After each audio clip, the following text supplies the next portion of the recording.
Hey, welcome in. This is the inaugural episode of the Don't Spill Your Mixie podcast. Alongside my co-conspirator, Matt Bieneman, I'm Mark Redford. Welcome in. We don't really know exactly what this podcast is going to be, but I think our first goal is to cover whatever we feel like talking about that week. So Yeah. we're just going to chat about what we think is interesting and what we have opinions on. We're not short on those.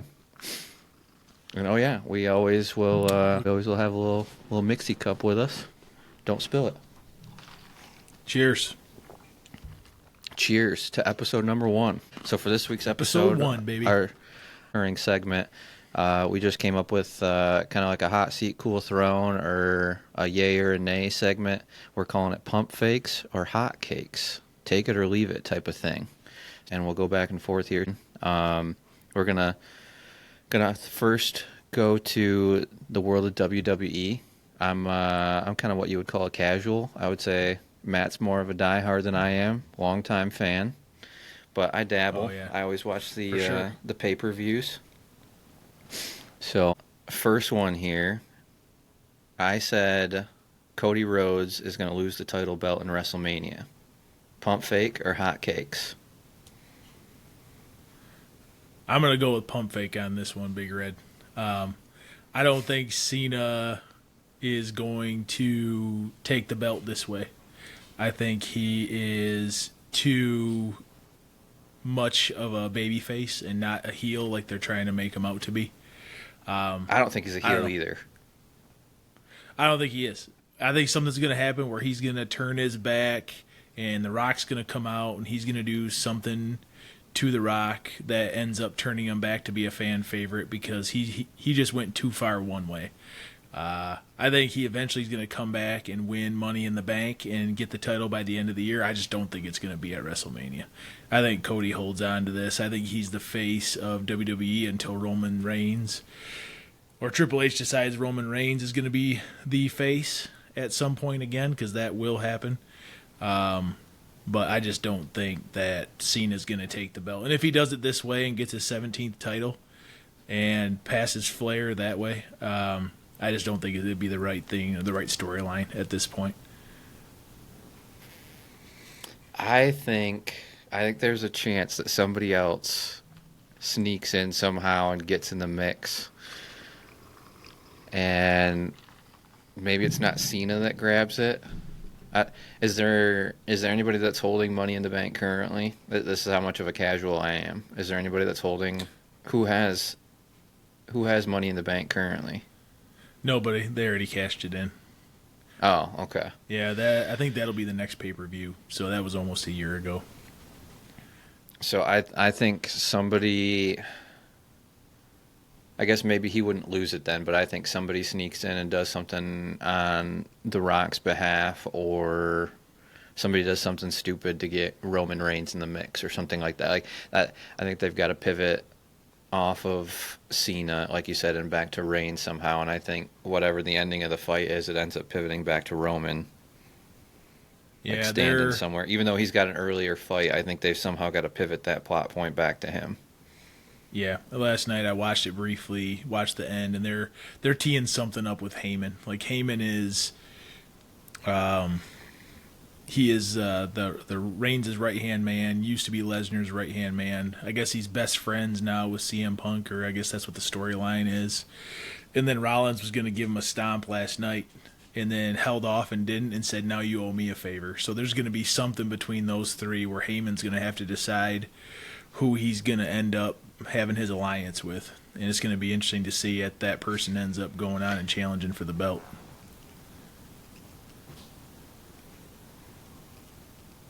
Yeah, I think somehow something kooky's going to happen with that fight specifically. And there's going to be all kinds of drama around it. Because since I've been watching the last 8 to 10 years or whatever pretty casually, there's always some wild, unforeseen, just almost like ridiculous levels of unnecessary drama in the big pay-per-views. Yeah. And you got to have that realistic Like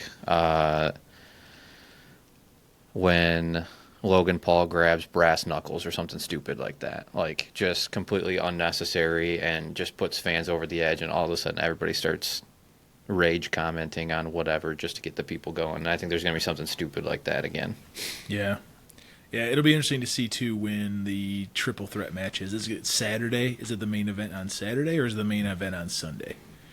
Because I could see Reigns getting involved at some point if his fight, the triple threat's on Saturday, and then the main event between Rhodes and Cena's on Sunday. Then I could see Reigns getting involved and going back to kind of the bloodline because he's related back to The Rock, and The Rock's going to end up handing it. And then somehow Cena's going to turn babyface again and team up with Cody Rhodes at the next pay-per-view and team up to try to get the belt back for against the bloodline or something like that. That's probably how it's going to end up going. Or like Cody Rhodes ends up pinning Cena, and there's not much drama around that, but it's a long fight, and they're both super gassed, laying there on the mat or whatever. And at the very end, when Cody's going to leave, Roman comes out of there and throws him to the mat and makes a big scene and starts it up there again, and like reignites their rivalry at the very end of it. And that's the cliffhanger for Raw the next day. Yeah, I've been trying to think of like some of the storylines that have been going on in the past for who would want to come back and take the belt from Cena and or Cody Rhodes. And Reigns is the only one that makes sense. Like I could see Brock Lesnar making his once or twice a year appearance in a pay-per-view and coming back and doing something, but he's really not, from what I remember, he hasn't been in very many storylines with either one of them. He's on the outs because of didn't he have some legal issue? Yeah, and they kept saying that he's retiring. I don't think he's retiring. I forget. They've got to figure out a way to start pivoting it back and getting Roman back in the mix, because he's the second biggest star currently. So you got to have him in. I think that's the next rivalry, like long-standing rivalry, is Cody and Roman head-to-head for 5+ years. Yeah. Yeah, and who knows? Maybe the Shield back in the day was the best, right? It was Dean Ambrose and Seth Rollins and Reigns. Well, now he's Jon Moxley in AEW, and I've been kind of dabbling a little bit of AEW. He's been doing well over there, but he's kind of on the outs, I think, as far as about to lose his title. And I don't think his contract's renewed yet. So it would be interesting to see if he were eventually to make some kind of surprise comeback, especially if now that TKO and AEW are kind of merged and they agreed to do, like, let some of their talent go on the other shows. It would be kind of cool if Dean Ambrose were to come back, potentially as Jon Moxley, and do something in this triple threat match to kind of take CM Punk out and help Reigns and Rollins somehow. That'd be kind of sweet if he were to come back. I always liked Dean Ambrose. He didn't get a fair shake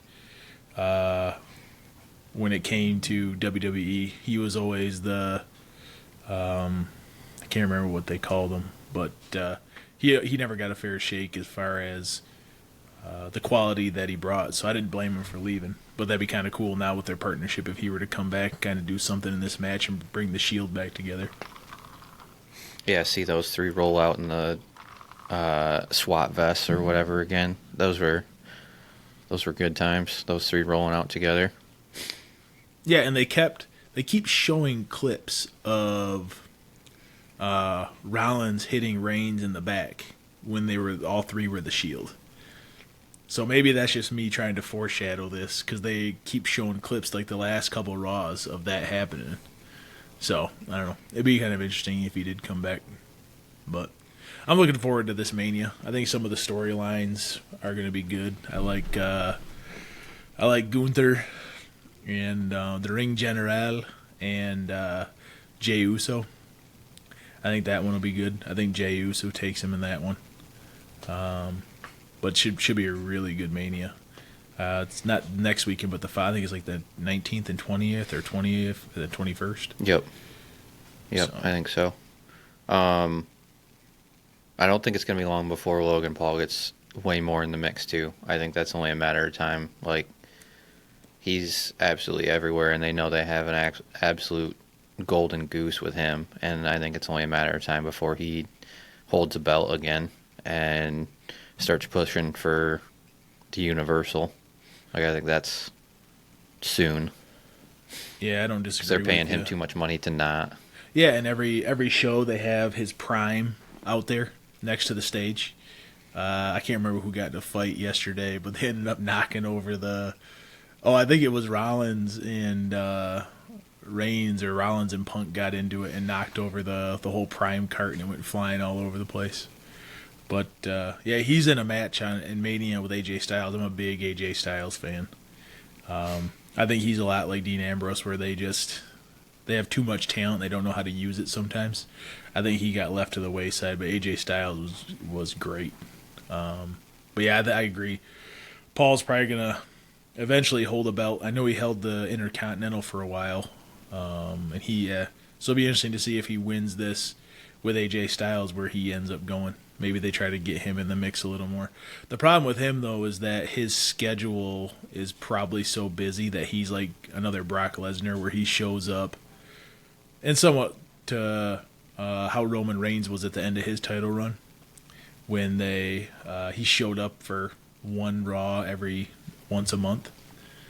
So I don't know. That's what I really appreciate about Cody Rhodes, is he's been at every single Raw, whether it's been here in the States or the recent ones overseas, and he always puts the belt on the line. So the other ones, like Lesnar and Reigns and those guys, they barely ever showed up, so it was kind of like a moot point when they ended up showing up. They only did the one Raw a month to do a promo and then a pay-per-view here and there. Yeah, I think that like stems from Cody being like born and raised in like the WWE scene. Like, it's been his life forever, so like he doesn't really want to be involved in anything else. Like you said, Logan Paul's got tons of other stuff going on, to the point where like WWE is one of however many things. He's got YouTube, he's got his show on Max that they're filming or whatever. So he's just got so many irons in the fire. He's got Prime. Like, they're going a billion different directions all the time, and WWE's just one of those. And I think he does train for it really hard. I think he's good. I think he's good at doing it, but he's pulled in so many directions. He's just not going to show up on a week-to-week basis. Yeah, correct. Yeah, now that they merge with TKO with the UFC, his brother, I think, is in the UFC. I think they kind of train together too. So Yep. they're all under one umbrella, which probably helps with their schedule in some regards. Yeah, I would think so too. Next one I had on my list, a little Masters here, with my Masters flag from 2006, almost 20 years ago, which is wild. Hot cake or pump fake? I'll take Scotty Scheffler and Rory McIlroy versus the field in the Masters this weekend. So you can have everybody else. Take it or leave it. Oh, man. I'm going to go pump fakes again. I got my boy Colin Morikawa. I don't know why I'm such a fan of him. Spieth is in there. You got Bubba Watson. I don't know. The field. It's hard not to take the field, but it's also hard not to take either one of those guys, too. I don't watch a ton of golf. I do enjoy watching the Masters. I've gotten into a few where you draft your golfers in whatever round. I'm hoping to get in another one of those this year, but I don't know. It's just way too much quality of golfers out there to not take the field. But I wouldn't blame you if you did want to take those two. I mean, if I had to take two versus the field, those would be the two. But Colin, you got Spieth that's still in there. So, I don't know. What's your take? If you offered that up, I would probably take it. Because until proven otherwise, on a consistent basis, like, Scotty has every chance to win every tournament that he enters, which is just bananas. He's in contention every single week. I think he didn't win I think he played 2 weeks ago. I don't think he played this past weekend, but 2 weeks ago he was right in the mix again. He's just always there. He's always at the top of the leaderboard, and he basically never has a bad week. And I think he's one of those guys that like he's figured out how to elevate his game during major season to the point where it's almost impossible to not think he's going to have a top five. And the last 3 years, like right there with him, just not winning any of the majors the last 3 years has been Rory. Like he's winning everything but majors. And the one that's been the elusive one for him has always been Augusta. And it feels like, I know there's a lot of people in golf circles that feel like it's only a matter of time before he puts the green jacket on. But I think he's like 34 now. I think he's around my age. He might be even a little bit older than that. He might be 35 or 36. So it feels like he's running out of time. Like, I know golf, in theory, on paper, you have way more time than other sports. Like, you can obviously keep winning into your 40s. That's not uncommon. Like, the Justin Roses of the world are still extremely competitive. I think he's like 45. Yeah. So it's not like he's imminently done, but it feels like he's rather rapidly running out of seasons in his prime. Yeah. And I don't know how many more times do you come to major season playing your best golf like that. Every year the last like 5 or 6 years it's felt like he's playing his best game, and yet he still hasn't been chiseling away at majors like anybody ever thought he would. Like, there was a point in time where people were thinking he'd have double-digit majors, and I think he's stuck at 4. Yeah. So, yeah, maybe this supercharges him again. I'm just looking at the field. You got John Rahm is in it. I like John Rahm. Hideki Matsuyama is in it. Bryson DeChambeau and Shane Lowry are a pairing. The first there's day, so many big names right now. Adam Scott is still in it. You're talking about some people that have some age on them, some long in the tooth. Sergio Garcia is in there. Bubba Watson's a little older. Who else was that? Fred Couples is still in it. I love watching Freddie play. That's like the only time he's ever actually on TV, but his swing is so money. It's unbelievable. And like, he just seems like such a cool, down-to-earth dude. Yeah. Cameron Young, he always puts up a good fight. Danny Willett. Yeah. Yeah, it should be good. Like I said, if I were to take the two, I would take the two that you listed. But I'm a gambling man, so I'm always going to go with the field. I think it's always hard to not take the field. Adam Scott, Victor Hovland, Tommy Fleetwood. The thing with Augusta, too, more so than almost any other tournament or location, I feel like, and you can see this with the evidence that like Tiger never misses the cut regardless of whatever shape he's in, is to a degree, once you've kind of figured out the course, like, you know how to hang, more or less, if that makes sense. Yeah. Like, I feel like the course on a year-to-year basis plays very, very similarly, where, like, even if you go back and play the same U.S. Open courses, because those, obviously, they rotate around however many, 5 or 10 different courses or whatever it is. Mm-hmm. But, like, I feel like Augusta is so similar year to year, and, like, there's very little unexpected opportunity for change that guys, once they figure out how to play the course and play it well, you keep seeing those guys at the top for this specific tournament. Yeah. Like, that's like Adam Scott, like you said, he's won a green jacket before. He's always up there. Like, Phil Mickelson is always in the mix, even though he's old and like kind of washed up and can't really hang as well in other tournaments. He's always in the mix at Augusta. He's always creeping up towards the top of the leaderboard. Yeah, that's what I was going to say. Do you know, I didn't see a lot of the names that I normally see in there. Are the golfers that join Live, are they open to the Masters? I think they are, right? Depends on, so yes, it depends on a couple different standings. So, like I forget the whole breakdown, but like depending on how recently you've won a major, you get exemptions into all the other majors for I think 5 years. If you've won a major in the last 5 years, you're guaranteed entrance into the major for the next 5 years. Obviously, if you've won the Masters before, you have a lifetime exemption in, and you can play it for as long as you want to.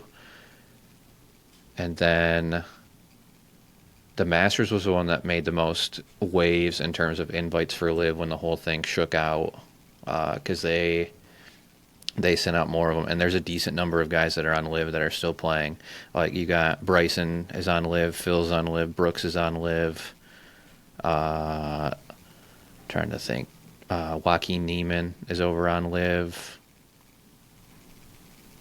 Yeah, I saw Bryson on here. Yeah, he's in that pairing with Matsuyama and Lowry. I always forget about Xander too, Schauffele. He's I think he's kind of off people's radar right now because he had an injury to start the year, and he's been a little bit banged up and hasn't played his best golf.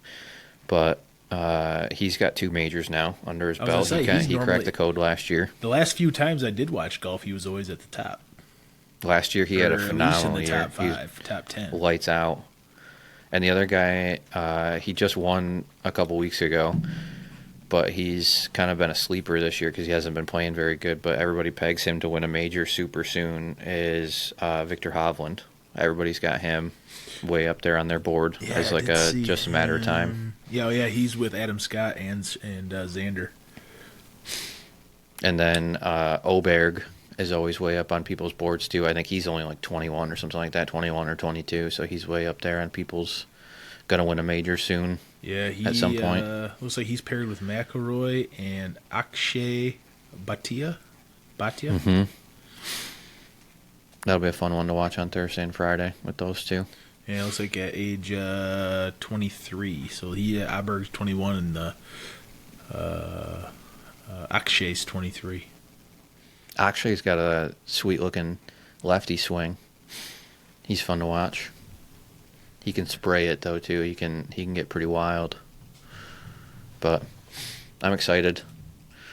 It's that time of year again. You get the slow southern Augusta National music, and you get the flowers and the green grass, and you could just slow down for a weekend. It's perfect.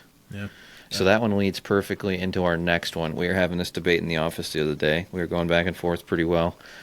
Springtime is the best sports season. Pump fake or hot cakes? This one's good. I think you know where I'm going to go with this. I think you know where my allegiance lies. Although baseball is starting to grow on me, going down with the guys to Florida the last few years to Tiger spring training, and went to a couple of Philly spring training games this year.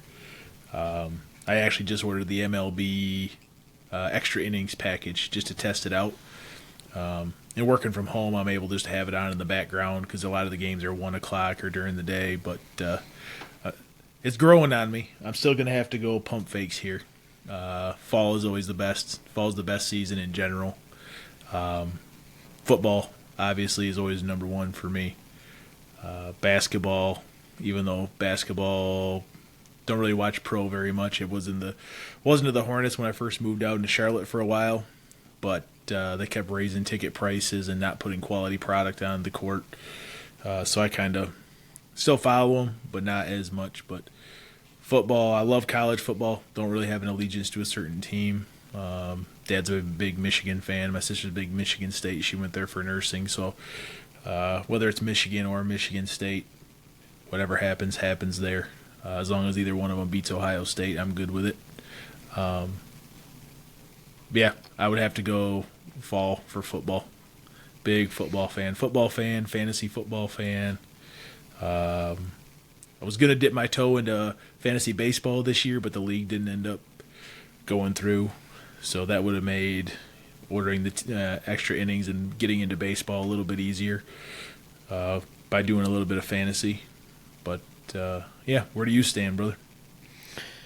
It's tough. I was going back and forth when we were talking about it in the office the other day because you have so many sports that are like totally high gear in spring. You've got NBA playoffs getting ready to launch. You've got NHL playoffs getting ready to launch, and those get infinitely better once you get to playoff time. The regular seasons for those, in my opinion, are some of the least exciting because the intensity level between NBA and NHL playoffs and a regular season is so radically different. That's I guess true for every professional sport, but Yeah, and I think that's why football's so good, right? Is because every game matters. the brevity of it. Exactly. Especially college football before they expanded the playoff. That's why I really am not a huge fan of the expanded football playoff. Because now you can lose a game or 2, 3, or 4 sometimes and still get in. Where it was just the top 2. Obviously, it goes by record and kind of who you played. But that was the best thing. Every game mattered. And you were on the edge of your seat. Maybe I am just I'm a big Philadelphia Eagles fan, but it just feels like every single game in football, whether it's college or pros, has meaning to it. When you get into baseball, there's 162. Does that each game really matter? It is interesting, though, that it does come down to a game or 2 or a half game at the end of the season. So every game does technically matter, obviously. But are you also looping in March Madness into spring? Or are you? You have to. Okay. Yeah. Yeah, I didn't actually factor that in. That would make it a lot closer for me then. Just because the first Wednesday, Thursday, or Thursday, Friday of March Madness is insane. It's some of the best part. And then you follow that up with the Masters. Yeah, I don't know. That's actually a good question. That makes it a lot tougher to make a call on that. I would have thought more so I would lean way towards fall. But that's actually a good one to debate. It's really tough because you have like that first weekend of March Madness is so much, even though this year specifically was kind of a letdown in terms of like upsets and like just crazy finishes, but you have that, and then that leads right into baseball opening weekend, and that carries you right into the Masters, which is, in my opinion, it's not even close. It's the best golf tournament, and it's just different. It's better. I think so many more people can get behind watching the Masters versus watching any other golf tournament. And then that carries you right into, I'm pretty sure next weekend we have, maybe it's the following weekend, but it's one of the next 2 weekends we have NHL and NBA playoffs, both. So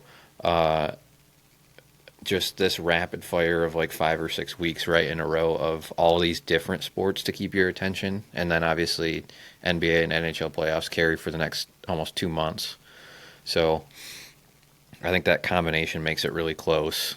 But football's king. Football's always going to be king for me. That's just, it's the sport that I watch more teams that I don't care about with football than any other sport. Like I don't casually put on other sports as much to watch other teams that I don't care about besides my local Michigan teams. Yeah. For basketball, like I don't dislike all of the other teams obviously because I like the sports in general, but I don't go out of my way to like go and put them on where like NFL season rolls around. I'm always like, if there's a game on, I'm gonna have it on. Like I'm just gonna have it on in the background. Oh, definitely, and it's even more intense when you get into the whole fantasy football thing, right? Because it's like Titans versus Browns. If I would still have it on, but because I may have Calvin Ridley from the Titans on my fantasy team, or Nick Chubb from the Browns, or whatever, or Jameis Winston when he was going off, I'm going to be more intently watching that game because it has more of an impact on. I can care less what happens in the game. It's always just to have good football on, but if I have somebody in fantasy and it's me and my buddy going against each other, like I'm going to be rooting for him and trying to watch more intently because of that. That's kind of why I tried to get into, like I said, fantasy baseball this year, just because trying to get in and trying to branch outside of just being football. Yeah. I've tried to get into fantasy baseball before. It's been a long time since I tried doing it. There's a guy on my team that just joined my team at work, and he's super into baseball. I think baseball is probably his number one sport, and he's big into fantasy baseball and just loves it, eats it up. And the thing that I remember having a hard time with was the longevity of it, and it's the multi-game format of it throughout the week, but you're still setting weekly lineups. Like I had a hard time following with that, whereas football, you're setting it once a week for one game, and then you're reevaluating, and it feels like In baseball, so much happens between the time when you set your lineup and when you check it again. And Oh it's so yeah, hard to keep up with that. yeah. I did it. I can't remember. It was when Yahoo Fantasy Sports first came out. I tried to do hockey, and it's pretty similar with injuries. But baseball, it was you had to check it almost every single day. You had to rotate in your relief pitchers, your start. The pitchers were the big thing, and then you also had to. You were playing against somebody for an entire week, so you had to rotate in your bench players to maximize how many games your first baseman, for example, got to play. It was. I'm intense into fantasy football, but fantasy baseball was a whole nother level of intensity, and just as far as team management and attention to every single day you have to watch it. Again, it was nice because you could go out, from what I remember, you could go out and set your lineup for the entire week.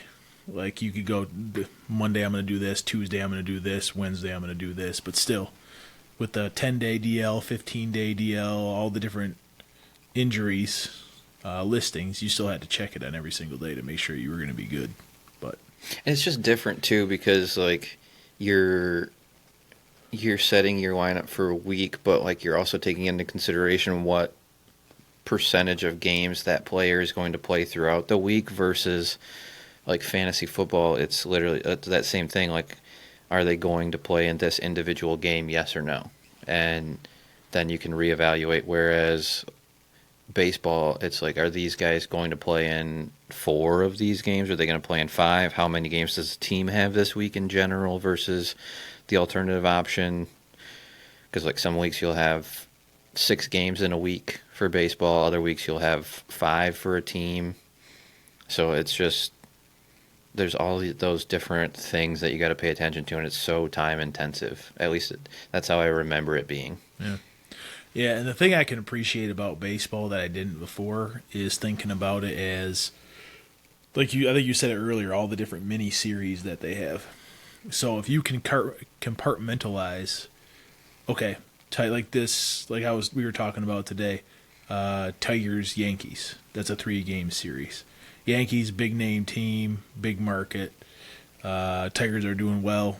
I think they took 2 or 3. I know they they at least taken the last couple days. But if you're a big Tigers fan, like that's a big series. And then again, you have the Guardians and the White Sox and the Royals and all that kind of stuff. So I think if you are a big enough fan, I think you could look at each one of those series as like mini playoff series. Like a playoff series within the regular season, I guess. Because that's how I would look at it for football. Let's say the Eagles played the Cowboys 3 games in a row. Like, that would be an intense. I would want to beat them 2 out of 3, regardless if it's the playoffs or not. Just because they're your rival. So, I don't know. It's always just to think about that way. Baseball's always about taking 2 out of 3. Anytime, it's just, you got to keep winning series. You got to keep stacking it. And occasionally you'll have those 4-game series, long weekend or whatever, and those are about getting the split. If you can get 3 out of 4, even better. But taking 2 out of a matchup is always the goal. But baseball, in my opinion, is the king of, outside of maybe golf. But golf is, you're rotating around with all the different players. So golf is like, you can take a nap if you want to, same as like NASCAR on a Sunday afternoon, and then you can wake up and see the finish. Whereas baseball, in my opinion, is like the ultimate have it on in the background, and you can like keep moving around the house and like keep popping your face in front of the screen and see what's going on. And like you'll catch 1 inning of defense for your team, and then the next inning you'll catch offense. And then you'll go and you can go and unload the dishwasher, and then you'll catch another 15 minutes or whatever, and you can jump back over into the living room and watch the home run call or whatever. Like, baseball is the ultimate have it on in the background sport, and I think people miss that. People like we've got buddies that aren't as into baseball, and I think they miss out on like all that, because like there's times when I like don't want to sit in front and watch a full game for 3 hours or whatever. I don't want to commit that much time. In baseball, you can just kind of casually come and go with it, and I think that's like the perfect appeal. Oh yeah, that's why I was laughing. I was thinking that is because I watched the Phillies on Sunday, and I took a nap for about 4 innings. And I woke up, really didn't miss much. I think I missed one run, but it's the speed of the game, the announcer's voice, and kind of, I can't imagine being a baseball announcer because you're just talking. Sometimes there's really nothing going on, and they just have to make up stuff or talk about fans or have some weird random stats in their head that they can bring up and talk about because I can't imagine before they had the pitch clock or whatever. Before, when the games used to be like 4 hours long, like what do you talk about as an announcer when the pace of play is that slow for 4 hours? That's got to be a skill. It's two things, because my dad's got his background in broadcasting. He's done a little bit of baseball before, and then he has other friends that have done baseball. And you bring two things to the table. One, you have to be okay with dead space. You have to be okay with silence at times, and you can just let the crowd noise take over and carry it for a few seconds. And even like 5 to 10 seconds can feel like a long time at first and can feel super uncomfortable. But you have to be okay with just dead space filling the air for a little bit, because you're not going to be able to talk for 3 hours straight. Just not how it's going to go, because you're not getting the same level of commercial break or same level of color commentary from your color guy that you are in other sports. Yeah. And the other thing that they do is they bring a significant amount of background stories to tell throughout the course of the game, whether that's on specific players or just random odds and ends nuggets from the team that they've picked up over the course of the last day or so. Yeah, like and sometimes it's matchup related. Sometimes it's, let's throw a little 2-minute spot in here about so-and-so having a baby, or just these random news nuggets. And like they bring a decent chunk of those with them every single game to be able to fill those innings.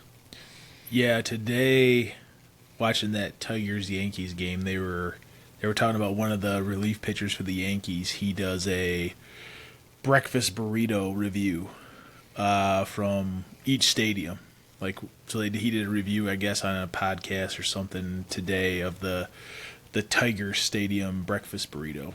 So then I guess one of the Tigers players is now doing a chicken tender tasting from every ballpark that they go to figure out, and they rate it out of 1 to 10 or whatever, similar to, what is it? Who does that? Is it it's not Rogan. Who does the pizza one?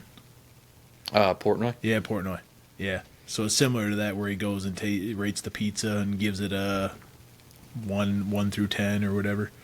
So that was kind of them filling some space in the bottom of the 8th inning when it was 5-0, just some random stuff. So yeah, it is. It's got to be intense, too, because that's 162 games of that you have to be on top of your game or have those little nuggets or interview the team, both your current team and the team that you're playing, to try to get some of those nuggets to kind of fill that space. You'll notice, if you were following the team last year, too, you would have seen this. The commentary guys are significantly closer to the teams in baseball than they are in any other sport, in my opinion. It's not to say they're not close in any other sport, but they spend so much time together, and because of those pieces that they're trying to get on a day-to-day basis, those nuggets to fill the time. Like when the Tigers went to the playoffs last year, Jason Benetti, their play-by-play guy, was right down there in the middle of the celebration in the locker room the day that they clinched. And like the guys are dumping beers over his head like he's part of the team, because he's in it. Like he's one of the dudes. He's traveling with them. He's on the team plane. He's talking with these guys on a day-to-day basis. Same with the guys that do color commentary with him. Like those guys are all in the mix. They're all in there, and they're just a part of the team at that point. And once you start watching game after game after game, you can understand why they try to maintain a level of like middle ground to some extent, but like they're pulling for the Tigers. Like it gets obvious over time. Yeah, I think that's why I still have the Sirius XM as well. Sometimes I'll mute the actual live broadcast from Fox or CBS when I'm watching the Eagles, and I listen to the Eagles play-by-play. Just because, like you said, they're more intimately involved with the team. They're in the locker room. They know their families. They're actually part of the team. And that comes across on the broadcast and the passion that they have for the team and broadcasting and the players, as not just, hey, that's Devontae Smith. He's a great wide receiver and a fantasy player. Like, I know him. I know the quality of person and man he is and the family, especially when you get into like the Brandon Grahams and some of the people that have been there longevity. So that's actually a really good point. I think that's why I enjoy listening to them more so than Tom Brady and Joe Buck and all those folks. Just not that they're bad. They show up on a Sunday or a Saturday over the weekend, get to know the team for an hour, and then go broadcast, and there's just not a ton of passion behind it. So, yeah, that's a really good Yeah, point. they sit down, talk about a couple things. Like they sit down with Saquon, whatever, get their 5-minute piece with him that they're going to show at the beginning of the broadcast or whatever, get their little nuggets and blurbs. They're going to sit down with Sirianni, get some stuff from him, like real high-level notes that they can kind of throw out there, and then they're going to move on and they're going to do a totally different team next week. And they might end up seeing the same team 3 or 4 times throughout the course of a season, depending on the team and depending on the ratings and everything like that. But they're not going to have the semblance of nuggets, and they're not going to have that same level of emotional roller coaster that I think as fans you want to have that connection and you want to have that bond with your play-by-play guy and your color guy. Like you want them to be riding it along with you and have those same levels of emotion, and you can tell when they've been in it multiple years too. Like it feels like they're part of the grind with the team and with the fans. Yeah, for sure. Yeah, and I was actually just thinking that question as far as like what's better, the spring or fall, and why. Kind of led me to think about what we were talking about yesterday, and I think maybe we could hit on that is the Ovechkin versus Ohtani, and other reasons why we feel one way or the other, just because of the how people feel about either the NHL or MLB, and some of kind of where they come from and where their background is. Kind of has some similarities to why you would feel a certain way about either spring or fall. So, yeah, I think so. Just for context, we had thrown it out there when we were talking yesterday. Will more people remember Ohtani for baseball than Alexander Ovechkin for hockey? For those that may or may not be in the know, Alexander Ovechkin just passed Wayne Gretzky for most goals scored in NHL history by an individual player. So now he's the greatest goal scorer ever in NHL history, which is an insane feat. And Ohtani's breaking records. He was the first player ever to go 50-50 last year, so he hit 50 home runs, 50 stolen bases. Never been done before. Was knocking on the door of 60-60. And also has the potential to have a Cy Young, which is the best pitcher, the award for the best pitcher in baseball, has the potential when he gets healthy to be a Cy Young caliber pitcher. So there's no player in recent baseball history that's had the level of dominance on both sides of the ball that he has the potential to have once he's completely healthy throwing it.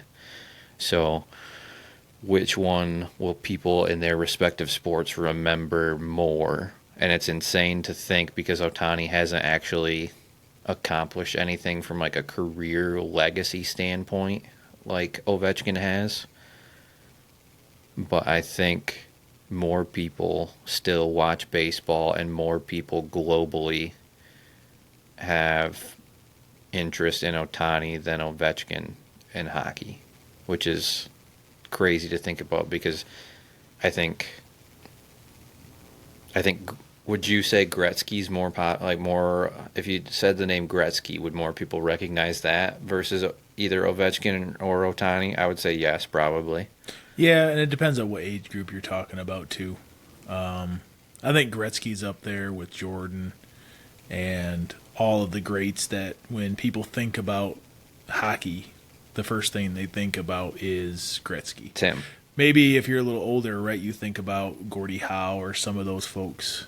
But I think across the board, people would say Gretzky is like the face or what's memorable about the NHL. And I would say, and what got me thinking about that yesterday was I knew Ovechkin was drafted high. I knew he was a solid player. I follow a lot of sports. Never really followed Ovechkin. I mean, I never. So if you were to ask me what his relevance was outside of passing Gretzky for the career goals, I would probably have no. I would probably go Gretzky hands down. I get it. He did it in probably a little bit less of an age. I think it was like 1 or 2 games less than what he did as well. It was like weirdly very close. Yeah, and not to put a damper on it, it's a great, amazing accomplishment. It's one of those things where you know somebody eventually is going to pass it. You just don't know when and where or who it's going to be. I just think that Ohtani is being in LA, being Asian descent, that he is more globally well known for, like what you said, not really having accomplished or broken any records yet, just for what he is, what his potential has set him up to. So I guess you're going Ovechkin, what he's actually done and recently done versus what Ohtani's potential to do and how many records he's going to or potentially could break. Yep. I don't know. I just think baseball is more of a globally renowned sport than maybe hockey is. Maybe I'm wrong. I don't know. I'm just not a huge hockey fan, so maybe that's just me being naive to what hockey is. I know it's big in Europe. I know it's big in Canada. I just don't know how big hockey is in the rest of the world outside of that. But I just know baseball from either MLB or international play. I know they had the World Baseball Classic. I know that was nuts. That was crazy. I watched most of that. That was actually really nice. And I think that's where the NHL came up with their most recent thing for the NHL All-Star Game. Yeah, the Four Nations. Yeah, for the Four Nations, which I think is a great follow-up to the World Baseball Classic. I think they did a really good job with it, and I think it got a lot of people interested in hockey in the NHL when they wouldn't normally have been as interested in it. But, yeah, it is a good question. I agree that it would probably be Ohtani, even though he really hasn't broken any records or done or eclipsed much. But I did read the other day that I think he's pitching in the bullpen now. Or he's getting close, yeah. So he may eventually come back and start pitching, which would be crazy. Because he has the potential to, like you said, do a Cy Young and win an MVP. So he could be the best. Absolutely insane. He could be the best player both defensively and offensively. So, which is also crazy. Like, not to bring it back to football, but Travis Hunter in the draft, like he's potentially going to be a two-way player, and it'd be interesting to see what he does on the wide receiver on the offensive side and on the cornerback side. Because he did it in Colorado, he did it in the elevation. So it'll be interesting to see where he ends up taking it, just from playing both sides. So, yeah, I was listening to a podcast the other day, and they were comparing Travis Hunter to Ohtani, and they said, "Is he on the same plane or trajectory?" And the general consensus was no, because Ohtani's at obviously an MVP level hitting. There's almost no competition for how good he is offensively, and then he's very close to the top when he's fully healthy pitching, which is just absurd. So to put that in perspective, you're talking about offensive and defensive most valuable player for Travis Hunter, or close to both of those on each side of the ball when he's healthy. Yeah, it's just two different sports too, right? Because it is too. it's going to be very hard for anybody that's not a quarterback in the NFL to win the equivalent of a Cy Young or an MVP in baseball. And baseball is it's a team sport, obviously, but you get judged based on your individual stats. So it's what your batting average is, how many RBIs you hit, how many home runs you hit.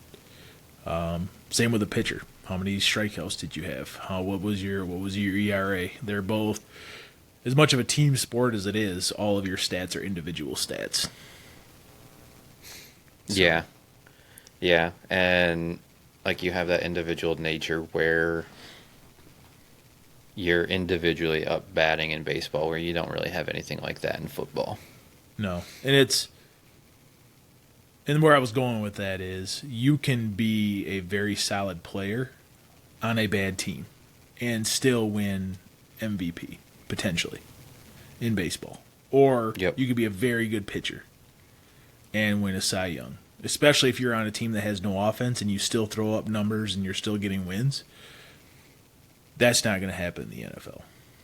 You're at the mercy of where you get drafted, how well that team is run, what's your coaching and coaching staff like what opportunities are they giving you. For him, as a wide receiver, if he goes to the Browns, let's say, and they don't draft a quarterback, is he going to have Watson eventually in a year when he's back from his Achilles? Or is he going to have Kenny Pickett that they just traded for? Like, who's his quarterback? Is he gonna have a quarterback that's going to give him the chance to be a offensive weapon? Or at that point, does he just say, whatever, I'm just going to play defense and try to get as many interceptions and be like Reese and lock people down and get credited that way, versus playing offense and not putting up stats and people potentially thinking, oh, he can't play offense. Why would he even try playing wide receiver when he really doesn't have? He's at the mercy of who's throwing him the ball. So, yeah. Yeah, I think interesting thought exercise to bring it back to Ovechkin and Ohtani, but the multifaceted greatness of Ohtani, because that's the other thing too. Like, Ovechkin passed Gretzky in career goals, but if you took all of Gretzky's goals away, he's still the number one points getter in NHL history based on the number of assists that he got, which is just absurd. Like, that's how far greater he was overall as a player compared to Ovechkin, even though the goals record just went down. Like, the level of assists that he had in combination with that absurd number of goals, like that will never be touched. Yeah. I guess it's insane. I guess the only way you can liken that in baseball is if Ohtani only hit home runs and he had an awful ERA and hardly any RBIs. He didn't do it when anybody was on base. Like, he didn't help the team. It was either a home run or a strikeout. So I guess that would be the only thing that could be an equivalent. But yeah, that is a good point that Gretzky was more well-rounded. He wasn't just a goal scorer. He was a weapon all the way around. From when he had two or three people on him, he was able to get it to somebody else to score a goal. And he was able to score a goal with two or three people on him. Yep. So, yep. Yeah. Yeah, interesting thought, but I think until proven otherwise, I'm with you there. I'd go Ohtani. Last one with our debates for this week. This one was just a random one, another one that we had in the office the other day. The original Cheez-It flavor, just the OG plain Jane Cheez-Its, are the best flavor of Cheez-Its. And the best cheese-based snack, pump fake or hotcakes. Oh, man. Oh, man, oh, man, oh, man. So throw in, like, obviously Goldfish are in the mix here. Goldfish. Cheetos, yeah. Snyder's pretzels. Doritos.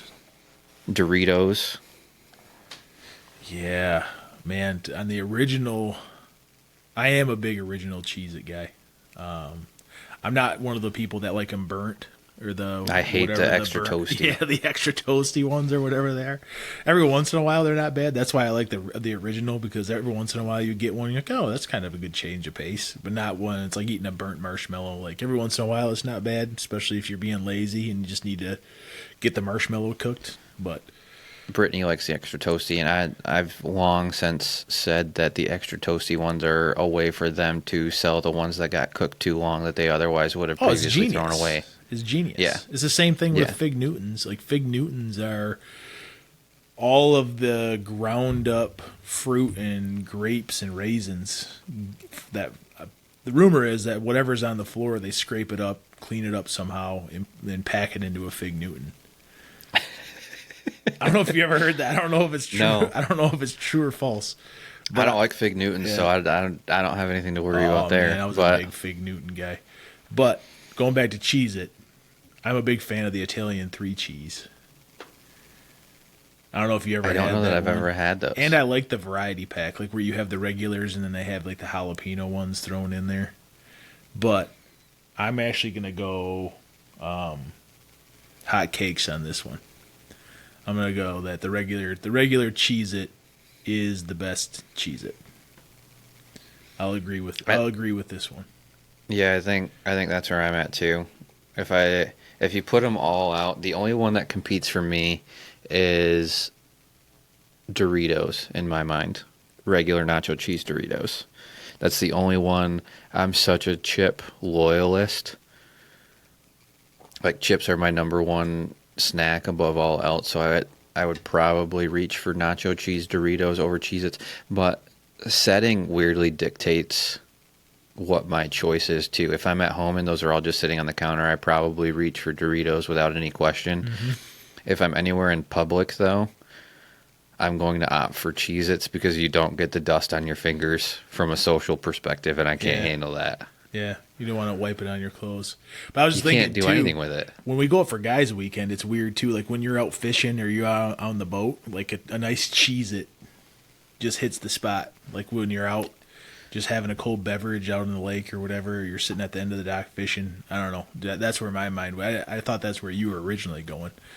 But just out summer fishing on the dock, Cheez-It's where it's at. Especially, It's just cheesy. It's salty. Like it just hits. it is. Sometimes, oddly enough, I'll look at them and I'll flip it so that the salty side's down. You just let it sit on the tongue and hit you with a little salt. Give you a little salt kick every once in a while. Yep. But, yeah, I would definitely have that on a nice hot day with a beverage, bobber in the water. Just give me a box of Cheez-Its. Yeah, that's another thing that, like, with no dust or anything like that, like, I feel like if you're out and the bag of Doritos ends up sitting in the sun, they end up kind of getting melty a little bit and, like, extra greasy, where, like, you could leave a box of Cheez-Its sitting in the sun forever and nothing's going to change. Like, it's probably so coated in salt, like, it's just nothing's ever going to happen to it, and, like, it's not going to get all gross, and, like, you're not going to, that finger dust is just not a thing. So, like, I don't know. I think the ease of use for eating them outweighs maybe a slight preference in flavor in a lot of scenarios for me with Doritos. Yeah, and I think the other Cheez-It flavors, I know for especially the 3 cheese, they have that dust on there too. And that gets real caked on your fingers, especially if you're going to town on the box and you eat half a box. You look down, your fingers have a half inch of, and it's not even dust, it's more like a paste at that point. But that is a good point too, that if you're out in public and you want to go with the Cheez-It flavor, it's probably good to go with the regular ones because you're not going to get them all over the place. The only goldfish that I really care to eat anymore is the flavor blasted ones, but the mess factor is so above and beyond a Cheez-It. Like, it's just, a lot of times it's not worth it for me. What did we get last year? Did we get, was it my other guys' weekend, or was it with you guys where we got the Frank's Red Hot or the Tabasco ones? The Tabasco ones are pretty good. Yeah, that's where it was. So it was that weekend. Yeah, the Tabasco ones were pretty good for the goldfish. But I would put the Snyder's pretzels in that same boat. Like, that, those just get the dust all over your fingers, and you either got to end up washing your hands or, like, figure out what you're going to do with your fingers, because, like, you can't keep eating and licking your fingers or whatever, especially like guys we're all sharing a bag or whatever. Nobody wants everybody licking their fingers or whatever and then reaching back in. You just got to go like wash your hands or get like a napkin or pour yourself a bowl or something. Yeah, or you're playing cards and you're playing euchre and it's all full of dust.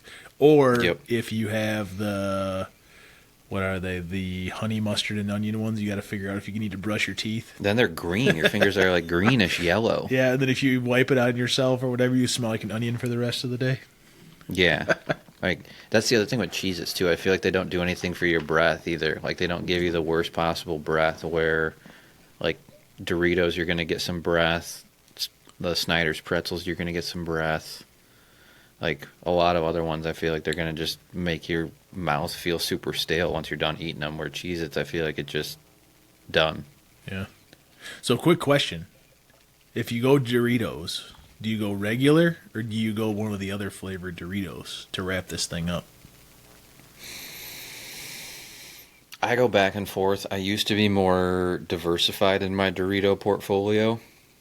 As I age, I have a significantly less tolerance, or I've grown significantly less tolerance for heat and spice across the board. I used to be a massive fan of the purple Doritos. Ooh, sweet chili. Sweet hot chili. Yep. Still love the flavor. Can't handle the heat anymore. They absolutely just tear up my mouth. And just my mouth is on fire by the time I'm done eating them. I used to like the spicy nacho a lot too, and those ones are just not that good in my opinion anymore. So I rotate almost 50-50 back and forth between the regular ones and Cool Ranch. Yeah. Yeah, we were in Florida. Maley was a huge I didn't realize he was a big fan of Cool Ranch. But we the were Costco or the Sam's Club bags of Cool Ranch. Oh yeah, we got the family size Cool Ranch, and those things didn't last too long.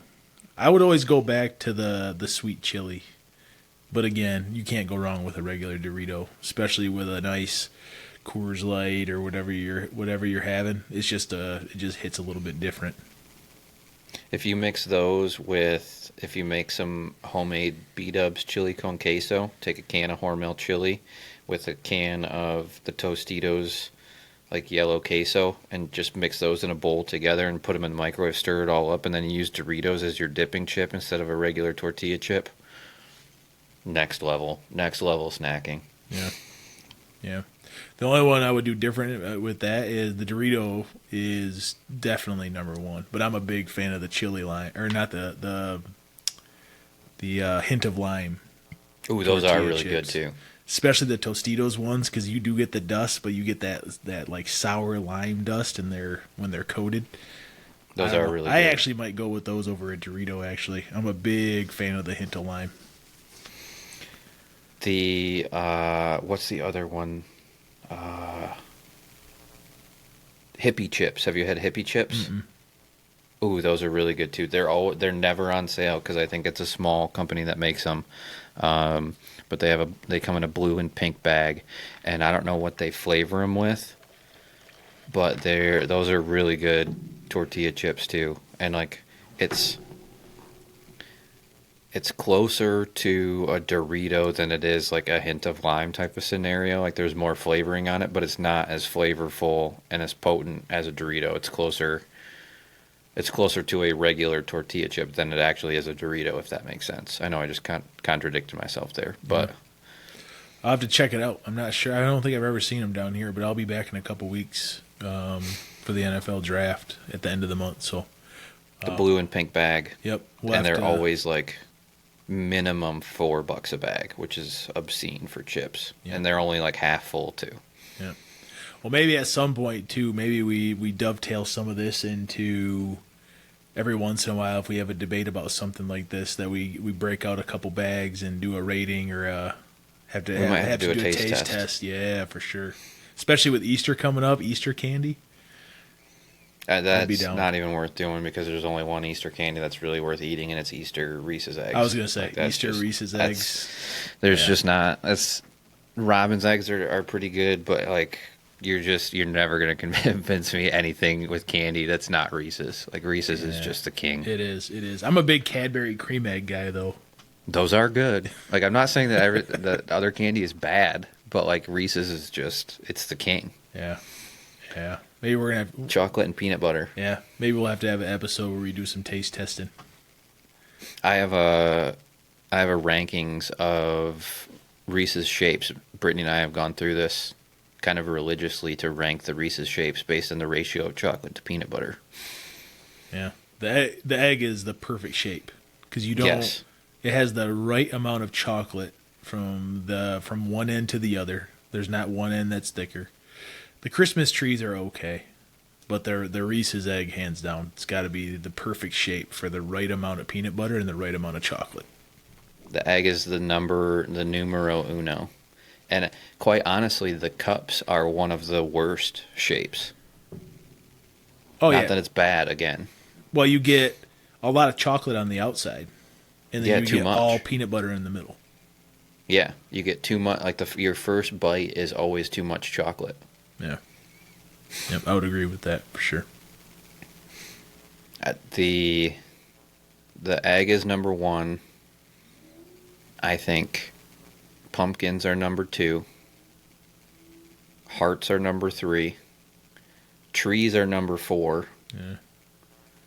They came out with gold medals. Those were barely above the cup. And I think I've got everything covered. I think that puts cups at number 6. Yeah. I'm trying to think if I missed anything. Well, then you have the big cup too. Have you seen That's that? too much. It's too much, I don't- especially on the outside because you get twice as much chocolate. Yeah. It's just too much in a bite. It's just not like the ratios are all wrong. I would prefer to not eat those because the ratios are all wrong. Yeah, yeah. And the same with the thins. Mark had a bag of thins in the freezer when we were in Florida a couple weeks ago, and I tried. You're a one. poser if you eat thins. Like Yeah, you're it's. just. But the problem is though is that it's all chocolate. Like the thins, like what? How do you fit enough peanut butter in there to offset the ratio in thins? The reason that they're thin is because it's all chocolate, and there's just hardly any peanut butter in there. So That's the same thing as buying Oreo thins. That's the same bull crap. Like you might as well just throw your money in the toilet versus trying to eat those. Like if you're gonna eat the thing, eat the thing. Yeah. Well, it depends on what you like though, because double stuff Oreos, I would rather eat the filling. I'm a filling guy for the Oreos. I'm not as much of a cookie. So I guess if you were a cookie fan and not as much of a filling fan, the thins would be in your wheelhouse because they're not going to have much filling. So you're going to get more cookie and a hint of filling. Whereas if you're a filling fan, you like the double stuff because you're going to get more of the... Obviously the chocolate is going to overpower everything, but you're going to get a little more of the filling flavor than you would with a thin. Hot take here. There's a lot of times when my preference would be golden double stuffed Oreos versus the original. Oh, hands down. I would take a golden over the original anytime. I think we're probably in the minority there. Yeah, I think Kyle's a fan too. Because every time we go for guys' weekend, we get normally instead of the regulars, we get the vanillas. So I would rather have a glass of chocolate milk with golden Oreos than a glass of white milk with regular. Not that the other ones are bad, and I do have a regular glass of milk with regular double stuffed Oreos frequently. Yeah. Yeah. That would be interesting to throw out there on a poll. I think you'd be surprised. I think there would be a lot of people that are fans of the vanilla ones. Yeah, probably. But I think that combination is way better. Because if you can't have chocolate milk with the regular ones, because that's too much chocolate. That's just. But a glass of chocolate milk with a golden Oreo is just absurdly good. Yeah, I would agree with that. And they have to be extra soggy too for me. So yeah, I love the crunch. Brittany's man. dip it and leave it hanging in the cup for a minute or two and just no. Back in the day, I used to take them, dip them until there was no more bubbles, and then I put them on a paper plate, stack in either 2s or 3s, depending if they were regular stuff or double. And then I would take a spoon and I would spoon milk on top of them on the plate until they started to melt. Woo, man. Do you like what do they call them? The fluffy ones? Have you had those? Mm-mm. They make it's like a big squish one. What do they call them? I gotta look this up here. You've spent more time in gas stations than anybody else I know. You've had to have seen them. So are they like the ones that are popular in the Northeast, the whoopie pies? No, I mean they're regular Oreos. But I will tell you, Soggy's the way to go. Cereal, Oreos. Another thing that's really good to dip in milk, as weird as it sounds, is a graham cracker. If you get the cinnamon graham cracker, The Cakesters. No, You've never seen those? I'd be a fan though. They seem like they'd be soft. I'm just not a big. Yeah, they're I'm just like- not a it's big just crunchy squish. fan. They're just squish. I don't like those. Same reason I don't like. You probably like deep fried Oreos then, don't you? Yeah. Yep. Because they get squishy. Yep. I'm not a fan of those. I tried those at the fair and not a fan. Overrated, overhyped. Yep. Definitely a Soggy guy. Always have been. Always have to wake up when I was younger, have a bowl of cereal. Whether it was my favorite was Cinnamon Toast Crunch (CTC). CTC. And you just put the milk in there, and you take your shower, you do it to get dressed, and then 15 minutes later, nice bowl of soup. Ooh, I can't eat my bowl Man. of CTC fast enough because I'm trying to race to get as many crunchy bites as I possibly can. same with Frosted Flakes. Frosted Flakes get soggy instantly. Oh, But that's- yeah. As soon as the milk hits it, it's just... Oh yeah, but that's why I like Frosted Flakes too. Frosted Flakes, Cinnamon Life is always good. Man, I need to get some cereal. You can't beat a good cereal night every once in a while. No. Frosted Flakes, you do get a really good milk after the fact too. That sugar milk is really good with Frosted Flakes. Oh yeah, yeah. I just Sam's Club has Fruit Loops flavored, like Fruit Loops milk flavored protein shakes. Oh wow! So yeah, 30 grams of protein. So that's what I have in the morning for breakfast. It just tastes like I'm drinking Fruit Loops milk. That didn't have a warm spoon dipped in it for 30 It's probably only marginally better for you than Fruit Loops milk. Oh, but definitely. you at least get the protein from it. Exactly. And all the vitamins and minerals or whatever it states that it's on there. But Ooh, good stuff. Good debates. Good debates today. All right. I think we're kind of out of our initial round of topics here. I'm kind of at the end of our leash here. yeah, and Any you know other what? The best part closing is thoughts? neither one of us spilled our mixie I know. after the first podcast. So we We're are empty. 1 for 1. Next episode, I will have my red cups, and I'll be good to go. Yeah, this will be our running theme is red Solo cups. Word to the wise, this was lemonade. I didn't have anything alcoholic today, so yeah, just some good old fashioned Crystal Light lemonade. Yep. And I had Coke Zero and a little bit of Captain, but not a lot. So I had to rein it in. We'll keep spicing it up and keep the drinks fresh though. Our Solo cup game will keep getting stronger. Maybe we can work on getting down the line we both get neon lights of Solo cups or something that we can hang in the background. Yeah. If somebody wants to sponsor and send us one for all of our 24 listeners that are going to hear this first podcast. Yeah. If anybody feels inspired to send us a neon sign with a Solo cup, send it through. So we could track our mixies and what we had at each one of our mixies. But all right, I think we can leave it there. Any other closing thoughts? No, I think it was good. Good topics. Looking forward to the future. Exciting. And yeah, really looking forward to it. Going to be good times. Yeah, it's fun. Other than that, I think we can put a wrap on this one. So to everybody out there, thanks for joining. Thanks for listening. Don't forget to like, subscribe, share it around with other people. And then don't spill your mixie. Don't spill your mixie. Till next time. Go on, everybody.